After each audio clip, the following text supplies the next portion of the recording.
We have a massive development coming this time from Washington, D.C. It is learned that the Indian delegation, which was in the U.S. to negotiate the U.S.-India trade deal, has returned from the USA and the negotiations are back in India. This is almost after a week-long negotiation that took place in Washington, D.C. The team led by Rajesh Agarwal, Special Secretary in Commerce Ministry, is back in New Delhi. The stalemate, what it is reliably learned that there is a stalemate between the Indian delegation and the US delegation that were negotiating on the trade deal between US and India.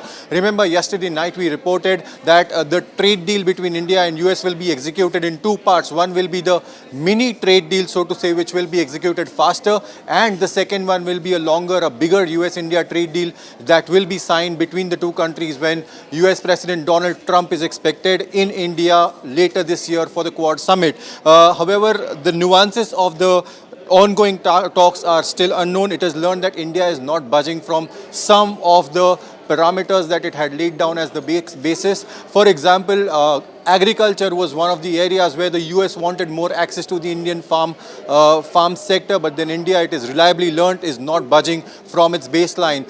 From whatever we've learned so far, the US is likely to impose about 10%. That's a reduction to tariffs of about 10% from the existing tariff structure. From what we learned right now, stalemate continues on several sectors that include agriculture, auto, steel, and aluminium.